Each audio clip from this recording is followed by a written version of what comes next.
What if I told you that the one animal product you think belongs in your carnivore diet might actually be sabotaging your results? That even raw, grass-fed organic dairy could be the hidden culprit behind your stalled fat loss, inflammation, and digestive issues? Today we're diving deep into why dairy, yes, even the expensive raw milk you're been hearing about, might not be the superfood the carnivore community think it is. We're going to explore why humans are the only animals that consume another species' milk, why raw milk isn't the game changer people claim, how dairy can completely soy your fat loss, and what you should be eating instead for optimal nutrition on carnivore. Let's start with the most obvious question that somehow gets overlooked. Why are we the only species drinking another animal's milk? Think about it. Lions don't drink zebra milk. Wolves don't seek out deer milk. Even our closest relatives don't consume the milk of other species. We're literally the only animal on the planet that does this. Every mammal produces milk specifically designed for their own offspring. Cow's milk is formulated to take a 60-pound calf and turn it into a 400-600-pound animal in the first year. That's a very different growth pattern than what is optimal for humans. And here's what's really interesting. Every baby mammal naturally loses the ability to digest milk after weaning. This happens across all species, including humans. Around 70% of humans worldwide have reduced ability to digest lactose after childhood. The ability to digest dairy as an adult, that's actually a genetic mutation that occurred in some population with long history of dairy farming. And it's not the biological norm. It's an evolutionary quirk that became culturally normalized. So when someone tells you dairy is natural for humans, remember we're really the only species that thinks drinking another animal's milk makes biological sense. And I know what you're thinking now, but what about raw milk?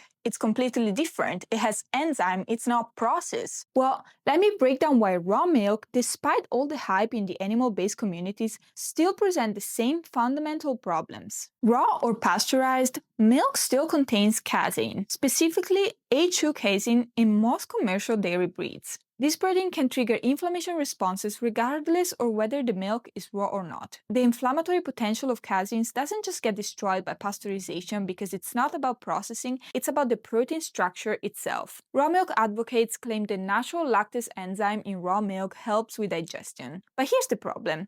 Even if some lactase survives your stomach acids, which is debatable, it's nowhere near enough to compensate for your body's reduced lactase production. You'd probably need massive amounts of this enzyme to make a real difference. Raw milk also still contains all the natural hormones meant for growing calf, like IGF-1, estrogen, and growth factors. This doesn't disappear just because the milk isn't pasteurized. In fact, raw milk might even have higher concentration of these hormones since they haven't been degraded by heat processing. But here's what really matters for carnivores. Raw milk still causes a significant insulin response. The lactose in raw milk is identical to the one in pasteurized milk. Your pancreas can't tell the difference between raw or processed sugar when it comes to insulin secretion. So the bottom line is that raw milk is still cow's milk, and it's designed for baby cows consumed by the only species foolish enough to think it makes sense. So this is where dairy really becomes problematic for everyone trying to lose fat or maintain optimal body compositions. And this applies whether you're drinking raw milk,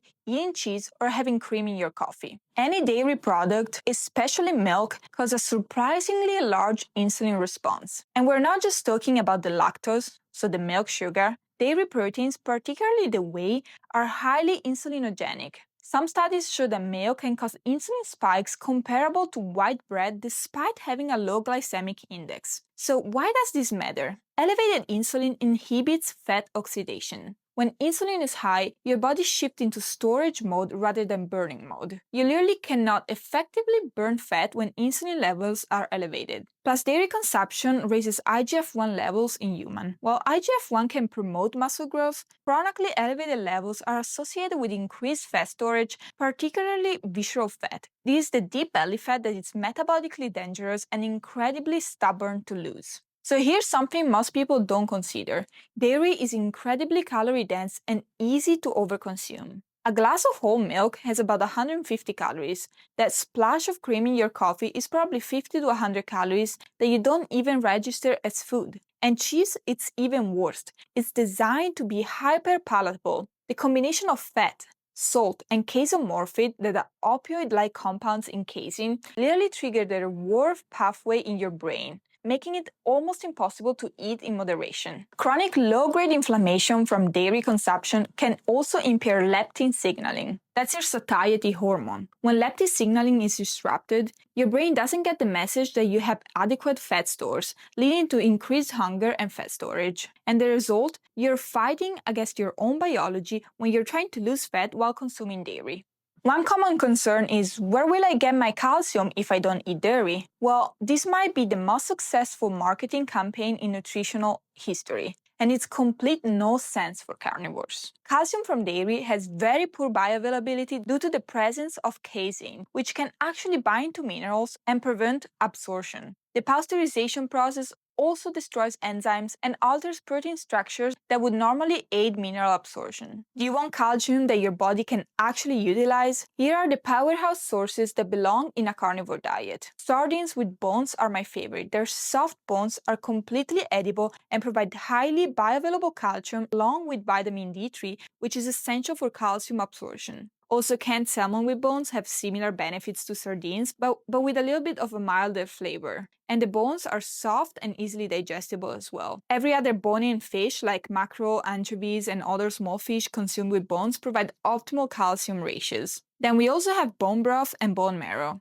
When made properly with bones that include cartilage, these provide calcium along with all the cofactors needed to proper utilization. So here's why these animal sources are way superior to dairy. They come with the nutrients your body needs to actually use the calcium. For example, vitamin D3, vitamin K2, especially MK4, magnesium and phosphorus, all present in the right ratios. But dairy calcium, it's isolated calcium without proper cofactors, which is why high dairy populations often have higher rates of osteoporosis despite high calcium intake. Unlike dairy, which can create an acidic environment in the body, potentially leading to calcium loss throughout urine, proper carnivore foods maintain optimal pH balance for calcium retention. So even if you think you can tolerate dairy well, it might be causing more digestive havoc than you realize. And this affects everything from nutrient absorption to immune function. A1 casein found in most commercial dairy breaks down to a peptide called BCM7, beta-casomorphin 7. This compound can trigger inflammatory responses in the gut lining, leading to increased intestinal permeability, what many call leaky gut. And when your gut lining is compromised, you end up absorbing fewer nutrients from the food that you eat, and you're more susceptible to food sensitives and autoimmune reactions. Also, did you know that dairy consumption increases mucus production throughout your digestive tract? And this isn't just annoying congestion. Excess mucus in your intestines can interfere with nutrient absorption and create an environment where harmful bacteria can thrive. And the lactose in dairy feeds specific bacteria in your gut, potentially creating imbalances in your microbiome. For carnivores that are trying to optimize their gut health for meat digestion, this bacterial shift can be very counterproductive. Another important thing about dairy is that aged cheeses are extremely high in histamines, which can cause allergic reaction including headaches, digestive upsets, skin issues, and even mood changes. Many people attribute these symptoms to other causes while continuing to consume the dairy that's triggering them. And here's what's insidious. Many people have been consuming dairy for so long that they don't realize how much better they could feel without it. The bloating, gas, brain fog, and general digestive discomfort become natural at some point. But it's only when they eliminate dairy completely for several weeks that they realize how much it was affecting them. So what should we be eating instead? How do you get all the benefits people think they're getting from dairy but actually achieve them? Well, there are a lot of superior protein sources in my opinion, and instead of relying on dairy proteins, focus on beef, which has a complete amino acid profile, it's highly bioavailable, and doesn't contain any inflammatory compounds. Also, lamb is very rich in nutrient and it has an excellent fatty acid profile. And fish, of course, especially fatty fish like salmon, mackerel, sardines for omega-3s. And of course, organ meats, the most nutrient-dense foods on the planet. For healthy fats without all of the dairy problems, replace them with tallow and suet, which are stable species-appropriate fats. Fatty fish, of course, again, natural source of omega-3s. Egg yolks, they contain the perfect nutrient ratio with no inflammatory compounds.